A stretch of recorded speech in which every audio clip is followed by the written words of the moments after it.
Bueno, la primera interacción la dejamos de lado, que es la más común, la más frecuente, que es la interacción de antagonismo competitivo.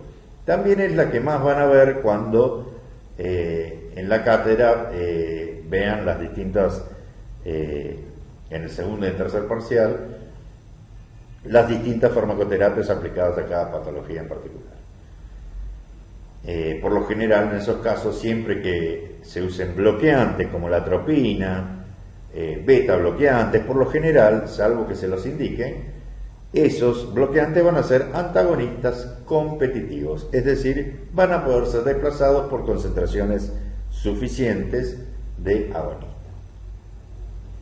Hay también un antagonismo no competitivo que básicamente se define como aquel antagonismo en el cual el antagonista no puede ser desplazado por aumento de la concentración del agonista. Esa es la manera de definir antagonismo no competitivo, justamente aquel que no puede ser desplazado por un aumento en la concentración del agonista. Ahora bien, antagonismos no competitivos, a nivel mecanístico puede haber distintos casos. Por ejemplo, en muchos casos lo que ocurre es que el antagonista se une irreversiblemente al receptor y por lo tanto lo inutiliza, nunca más ese receptor va a poder ser utilizado por el agonista. Otros casos, el antagonista se une en sitios de unión distintos al receptor, así como en las enzimas tenían un sitio catalítico y un sitio modulador, acá es más o menos lo mismo. Hay un sitio al cual se une el ligando, que es el agonista, y otro sitio al cual se une el antagonista, allostérico.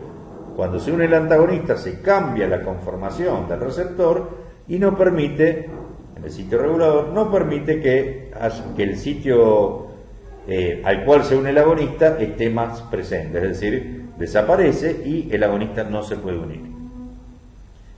Estos son distintos casos por los cuales se puede producir un antagonismo no competitivo. Bueno, ¿cómo se estudia el antagonismo no competitivo? En un experimento organizado a partir de la curva dosis-respuesta. Es muy similar al caso anterior, incubamos previamente, pero ahora con antagonistas no competitivos. Una de las curvas, por lo menos una, la tenemos que dejar como control, como referencia, es decir, sin incubación, y luego hacemos las curvas al agonista, las curvas dosis-respuesta. ¿Qué es lo que se va a observar? Típicamente se va a observar, esta sería la curva control, sin incubar previamente con antagonista. Se va a observar la sigmoide, de nuevo, acá la C50 estaría aproximadamente en 10 a la menos 9, aproximadamente. ¿Qué es lo que va a ocurrir cuando agregue antagonista no competitivo? Y acá pueden ocurrir dos cosas. En algunos casos va a ocurrir esto. A bajas concentraciones de antagonista no competitivo, la curva se corre hacia la derecha, pierde potencia porque se corre hacia la derecha, la C50 se hace mayor, pero no pierde eficacia porque se llega a la misma respuesta máxima. Esto pasa cuando se utilizan bajas concentraciones de antagonista no competitivo. Cuando se utilizan mayores concentraciones, no solamente que se pierde potencia y las C50 se van haciendo cada vez mayores, sino que también se empieza a perder eficacia. Es decir, por más que aumente las concentraciones de agonista, nunca llego al máximo que llegaba anteriormente cuando no había preincubado con agonista, con antagonista no competitivo. Es decir, baja la altura máxima, baja la eficacia de la droga del agonista. Y bueno, cuando pongo demasiado, baja mucho más. Es decir, se corre, se disminuye la potencia y también se disminuye la eficacia. Ahora bien, este patrón se observa algunas veces.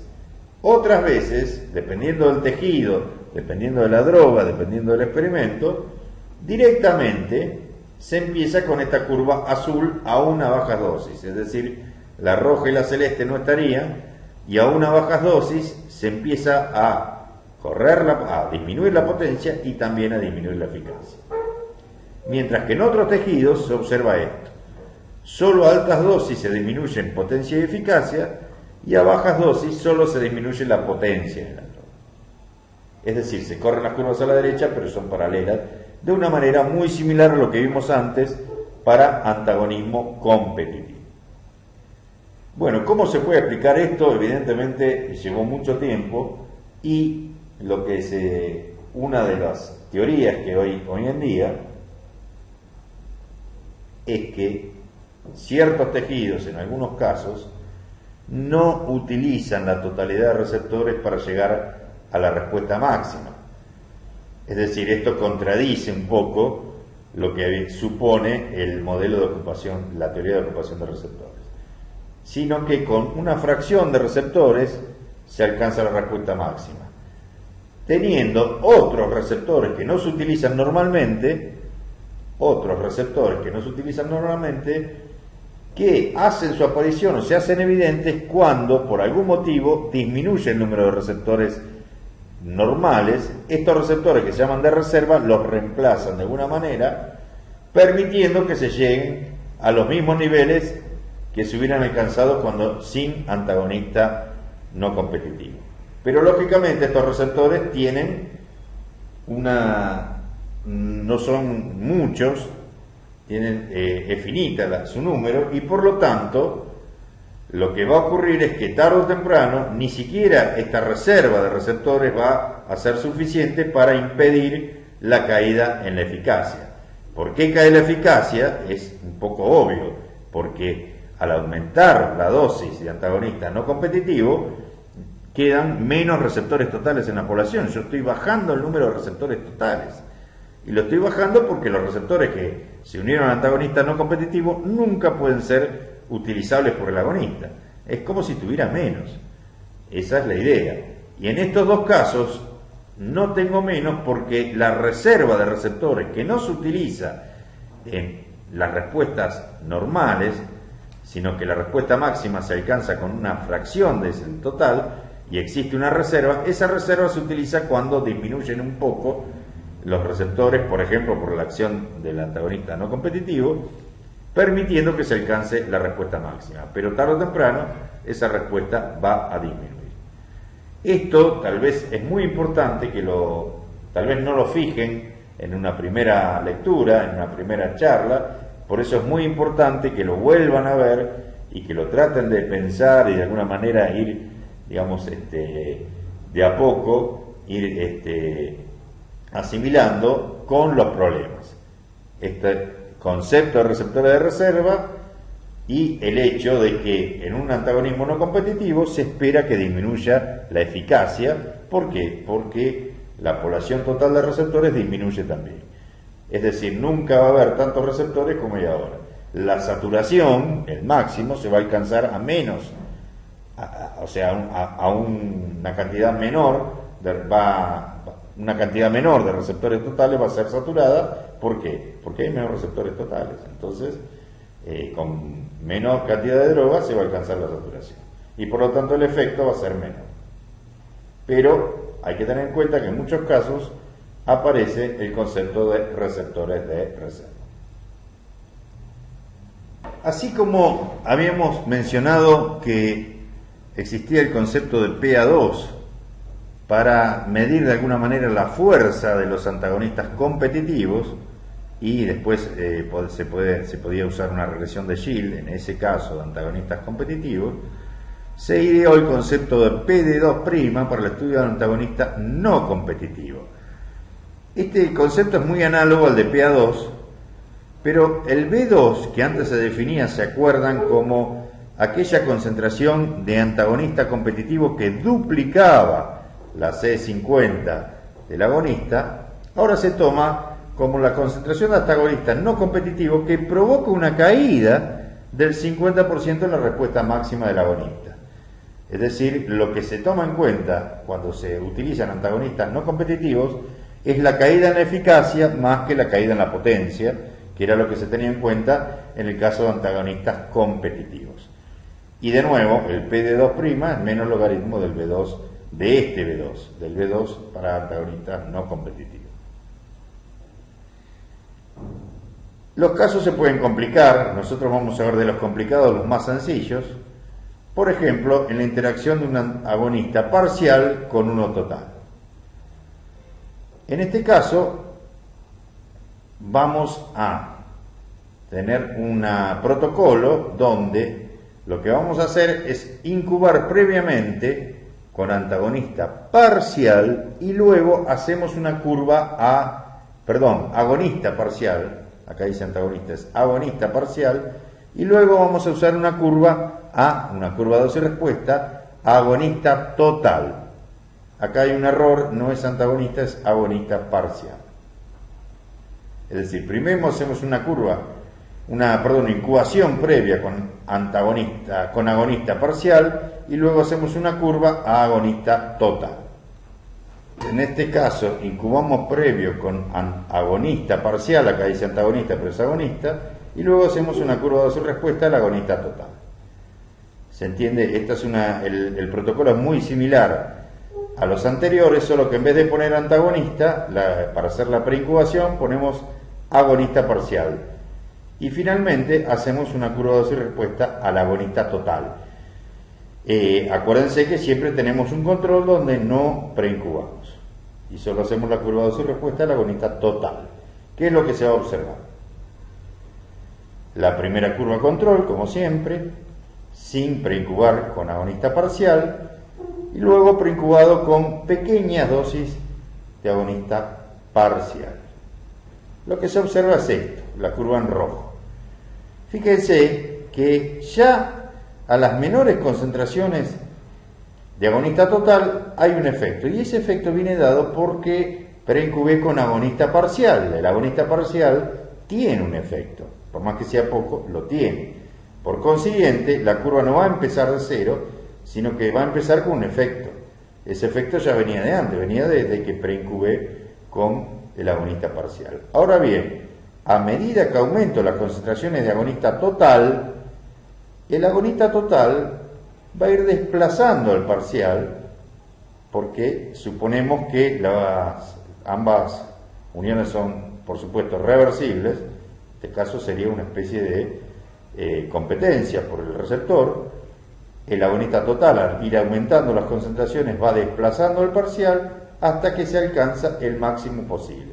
Y fíjense que el máximo posible es el máximo del agonista total en los dos casos, ¿sí? ¿Qué ocurre en esta curva? Al principio existe una sumatoria de efectos, porque el efecto que se observa acá es un poco la suma del efecto del agonista parcial más el efecto del agonista total. Pero al final, el agonista parcial prácticamente no genera ningún efecto porque todas las moléculas van a estar completamente desplazadas por el agonista total, y cuando se produzca esto del desplazamiento total, que el agonista total satura los receptores con sus moléculas, se alcanza el máximo. En toda la zona intermedia lo que ocurre es una fracción del tejido está siendo activada por el agonista parcial y otra fracción que se va haciendo cada vez mayor a medida que aumenta la concentración por el total. La respuesta es la resultante de los dos. En un caso donde se preincuba con mayor concentración de agonista parcial, la curva va a ser muy similar, pero lo que ocurre es que para desplazar al parcial necesito mayor concentración de total, es decir, que en esta zona la curva va a tener menor potencia. El agonista total siempre va a tener la misma eficacia, porque tarde o temprano la va a desplazar completamente, pero como se ve va a tener menor potencia. Otra cosa a notar es que la curva empieza con un efecto superior al anterior. ¿Por qué? Porque la concentración con que preincubé de agonista parcial es mayor en la curva azul que en la roja. Entonces es lógico que el efecto inicial sea mayor. Y así sucesivamente hasta que se alcanza esta curva. En esta curva, fíjense que prácticamente en la zona de de bajas concentraciones de agonista total, porque acá recién estoy empezando a poner la agonista total, pero con condiciones muy altas de agonista parcial, fíjense que no hay un aumento de la concentración del efecto inicial mayor a este. Si yo hiciera una segunda curva, una cuarta curva con una concentración previa de agonista parcial de preincubada con agonista parcial con 1000 en lugar de 100, ¿qué ocurriría? Que tampoco se podría superar este valor. Este es el valor límite. ¿Por qué? Porque este es el efecto máximo que se alcanza con el agonista parcial. El agonista parcial no subiría más que esto. Entonces, por más que yo agregue una quinta curva preincubando con 1000 de agonista parcial, la curva sería muy similar. Sería similar, empezaría por acá, pero como siempre, la potencia del total disminuye y el total va a requerir en esta zona mayor cantidad de agonista total para llegar al efecto máximo. ¿Por qué? Porque tiene que desplazar más cantidad de parcial. Sin embargo, esta parte se mantendría exactamente igual porque el parcial llegó a su máximo. Este sería un agonista parcial que tendría un alfa de aproximadamente 0,5, porque 15 es el máximo, 0 es el mínimo, y el agonista parcial llega a un máximo de 15 dividido 2, 7,5. O sea que este sería un alfa de 0,5. Y esto conduce al concepto de dualismo competitivo. Lo que habíamos dicho antes, esta interacción entre un agonista parcial y uno total genera el fenómeno del dualismo competitivo. Este fenómeno se puede observar en una CDR donde preincubamos con el parcial y la CDR la hacemos a la agonista total, que muestran que para bajas concentraciones de ambas drogas se observa una especie de sinergia de suma, como habíamos dicho antes, en esta zona, una sinergia de suma, mientras que para altas concentraciones de agonista total, lo que se observa es un antagonismo competitivo, donde efectivamente el agonista parcial está actuando como antagonista competitivo del total, porque el total lo tiene que desplazar para que pueda aumentar el efecto, porque el parcial ya no puede aumentar más el efecto a partir de esta línea. Esto se llama dualismo competitivo. ¿Y esto por qué ponerle un nombre a este fenómeno? Porque esto es muy importante en algunas farmacoterapias. Por ejemplo, para dar un ejemplo nada más, supónganse que la farmacoterapia a la que nos referimos es aquella relacionada con el bloqueo beta, es decir, en los casos de cardiología donde necesitamos beta bloqueantes. Por supuesto podemos usar beta bloqueantes, pero también podemos usar, en lugar de beta bloqueantes, antagonistas para hacer el bloqueo. Podríamos usar agonistas parciales. ¿Qué ventaja tendría usar un agonista parcial? La ventaja sería que el agonista parcial, cuando viene la descarga simpática que libera muchísima noradrenalina, que es un agonista total sobre los receptores beta-adrenérgicos, el agonista parcial se comportaría como un antagonista, se comportaría como un bloqueante, mientras que en situaciones donde no hay descarga simpática, estaría sin embargo activo, aunque muy poco, pero estaría algo activa la vía, digamos, no estaría completamente bloqueada y con un cero de efecto, sino que algún efecto, por mínimo que sea, tendría, y eso tiene mucha ventaja, como van a ver más adelante, cuando veamos la parte de adrenérgicos. En general, siempre es preferible que las vías no estén bloqueadas completamente, sino que tengan algún pequeño efecto en lugar de estar 100% bloqueadas. Por eso, en muchos casos, es mejor usar agonistas parciales que usar antagonistas, que usar bloqueantes totales. Por último, el último caso que vamos a ver, con esto terminamos el tema de las interacciones farmacodinámicas a nivel de las curvas dosis-respuesta. Vamos a suponer que preincubamos esta vez con agonista total y la curva la hacemos al agonista parcial. Es decir, invertimos el orden. Ahora la curva la hacemos al parcial y la preincubación al total. ¿Y cómo sería esto? Bueno, este es el esquema, ¿no? Primero preincubamos con agonista total. Acuérdense que siempre por lo menos uno de estos órganos no lo vamos a incubar, que va a ser nuestro control, nuestra referencia, y luego hacemos la curva al parcial. Entonces tenemos la curva control, esta es la curva al parcial donde no hay preincubación con total. Fíjense que el parcial llega a un determinado valor que es su respuesta máxima posible, que en este caso, por ejemplo, son 10 gramos.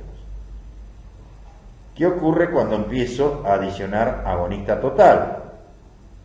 Cuando empiezo a adicionar agonista total, de nuevo, va a haber una respuesta dada por la pequeña concentración con que preincubé de agonista total, y el parcial lo va a desplazar. Lo va a desplazar perdiendo, digamos, potencia, lo va a desplazar, lo va a ir desplazando hasta que se llegue al máximo posible. Más que eso no puede llegarse porque el parcial, el máximo posible cuando satura los receptores, llega hasta 10 gramos de fuerza, más no puede hacer. Y así sucesivamente ocurre en todos los casos cuando uno aumenta la concentración con la que preincuba de total. Fíjense que al principio cuando voy aumentando la concentración con la que preincubo el total, va a haber un efecto inicial mayor debido a esa mayor concentración de agonista total, lógicamente, y que cada vez más va a costarle al parcial desplazarlo. Cuando el parcial desplace totalmente al agonista total, va a llegar a su máximo. En algunos casos la curva va a aumentar cuando la concentración de agonista total con que preincubé dé un efecto que sea menor al máximo del parcial. Cuando la concentración de agonista total con que preincubo, ya de por sí el efecto inicial que da es mayor que el que da el agonista total en condiciones, el parcial en condiciones saturantes, obviamente la curva va a bajar. O sea, al principio va a subir y va a bajar, y en condiciones saturantes, donde solo esté unido el agonista total a todos los receptores que haya, se va a obtener la respuesta máxima del parcial. Donde solo esté unido el agonista parcial al total de los receptores que haya, se va a obtener la respuesta dada por el agonista parcial, que va a ser aproximadamente 10 gramos.